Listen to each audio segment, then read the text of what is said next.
Kurang lebih 2 pekan lagi, timnas Indonesia akan menghadapi ujian berat ketika bermain melawan Jepang dan Arab Saudi. Meskipun bermain di kandang, akan tetapi semua tahu bahwa 2 tim yang akan dilawan tersebut merupakan 2 tim langganan Piala Dunia. Terutama Jepang yang memang menjadi momok menakutkan di grup C ini. Terlebih media dan publik Jepang mulai mengirimkan sayuar, mulai dari ada ribuan supporter Jepang yang kabarnya siap away ke GBK, sampai prediksi di mana timnas Jepang akan mudah mengalahkan Indonesia. Meskipun begitu, sang pelatih Hajime Moriyasu mengaku laga melawan Indonesia akan menjadi laga yang menarik dan juga menantang. Sebab selain harus menghadapi atmosfer GBK yang menurutnya intimidatif, Jepang sendiri kemungkinan besar enggak akan diperkuat oleh striker andalan mereka, yakni Ayase Ueda. Pemain klub Eredivisie ini kabarnya mengalami cedera hamstring saat laga Feyenoord melawan Ajax. Striker yang mencetak brace ke gawang timnas Indonesia pada Piala Asia lalu tersebut dirasa sulit untuk merapat ke tim Samurai Biru karena sang pemain tidak bisa pulih tepat waktu. Membela timnas Jepang senior sejak 2019, Ayase Ueda telah mencetak sebanyak 14 gol dari 30 penampilan. Keberadaannya juga sempat dikhawatirkan oleh Coach Shin, mengingat pemain bintang ini sudah mencetak sebanyak 2 gol selama fase kualifikasi Piala Dunia 2026, yang mana semuanya ia lesakan saat menghadapi Bahrain. Dengan sederet pemain top di Eropa yang menghuni timnas Jepang, Sintayong menyebut kalau Ayase Ueda adalah kekuatan paling mematikan untuk timnas Indonesia. Tapi dengan kemungkinan besar absennya Ayase di laga melawan timnas Indonesia, suatu keuntungan tersendiri bagi Sintayong yang sudah sangat mewaspadai sang pemain. Di satu sisi, optimisme publik sendiri tengah terangkat usai para pemain depan timnas mampu tampil bagus di klubnya masing-masing. Nggak cuma itu, barisan tengah serta belakang dirasa juga siap, apalagi Justin Hubner kabarnya sudah fit dan juga siap tempur. Hal ini tentu saja menjadi sesuatu yang membuatkan kejutkan Jepang di kandang cukup terbuka.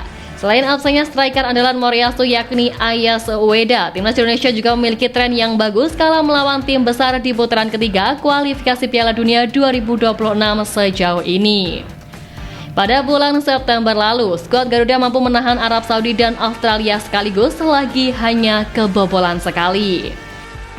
Jepang tentu berbeda, namun mereka juga tertahan dengan skor 1-1 dari Australia pada bulan Oktober lalu.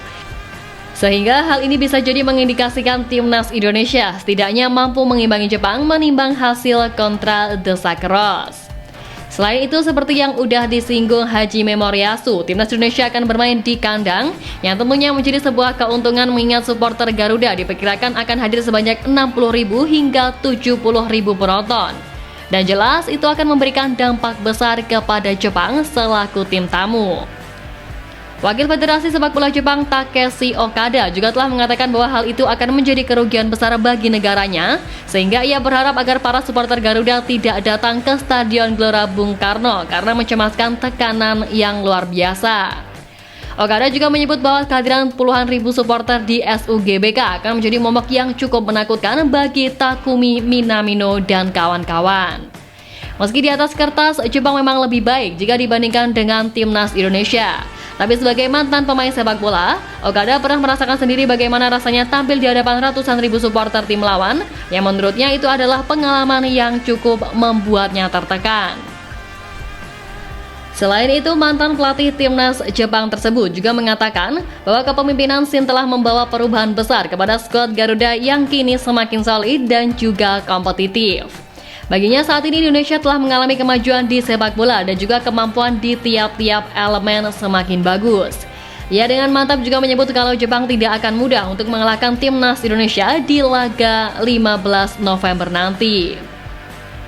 Timnas Indonesia kini dilatih Sintayong, jadi Jepang tidak akan mudah mengalahkan timnas Indonesia, ucap Okada.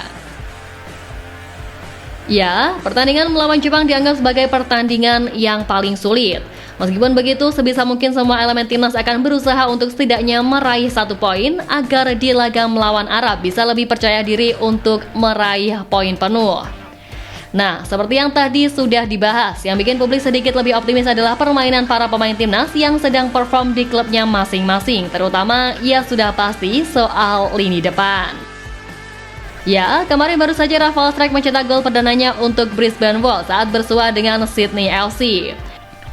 Meskipun akhirnya timnya harus kalah 3-2, namun gol itu dianggap menjadi bukti kalau Rafael Strijk sudah semakin berkembang. Sebab sebelum ini pun Rafa juga berhasil membuka keran golnya buat timnas senior kala mencetak 1 gol ke gawang Bahrain. Nggak cuma itu, Ratna Ratmangu juga berhasil mencetak gol perdananya untuk FC Vidender saat melawan klubnya Sandy Wells KV Mechelen. Kemudian ada Marcelino yang baru saja debut bersama Oxford dan sukses berkontribusi atas salah satu gol tersebut. Ya, walaupun itu cuma level U21, tapi ini merupakan awal yang positif bagi Marcel, sebab kalau ia berhasil tampil konsisten, bukan tak mungkin ia akan mendapatkan kesempatan di tim utama. Dan selain mereka yang abroad, para pemain dari Liga 1 pun juga berhasil menunjukkan perkembangan yang positif. Setelah kemarin Hoki Caraka dan Ramadan Sananta, kali ini giliran Egy Maulana Fikri yang beberapa waktu lalu mampu mengemas hat-trick kalah Dewa United menghajar Semen Padang dengan skor 1-8. Dengan gol tersebut menjadikan Egy sebagai pemain lokal tersebut di Liga 1 dengan koleksi 5 gol dari 8 pertandingan. Yap, sejatinya selain para pemain depan, beberapa pemain di posisi lainnya pun juga mampu tampil bagus di klubnya. Mulai dari Tom Hai, Ivar Jenner, Kelvin Verdonk, Sean Patinama, Misil Gers, J.I.S. hingga Martin Pas. Intinya secara umum tim ini sedang dalam kondisi baik, sehingga tinggal mudah-mudahan Coach Shin menemukan taktik yang pas serta cocok dalam memanfaatkan kapasitas mereka. Ya, terlepas dari apapun, para pemain timnas Indonesia pastinya gak akan terlena hanya karena Jepang kemungkinan gak bisa diperkuat Ayase Ueda. Karena di tim itu masih ada nama-nama seperti Mitoma, Ritsu Doan, Takefusa Kubo, Takumi Minamino, Wataru Endo yang punya kelebihan di second line. Kemudian dari posisi target man, Moriyasu masih bisa mengandalkan rekan setim Kelvin Verdonk di NEC yakni Koki Ogawa. Ogawa musim lalu mampu tampil moncer dengan koleksi total 15 gol dari 37 pertandingan di semua ajang, dan di musim ini Ogawa sudah bikin 4 gol dari 10 laga di semua kompetisi. Jepang ini memang kolam pemainnya melimpah, jadi kehilangan satu pemain bukan masalah besar bagi mereka. Yang penting Indonesia harus fokus pada tim sendiri dan mudah-mudahan performa bagus di klub bisa mereka tampilkan di timnas nanti.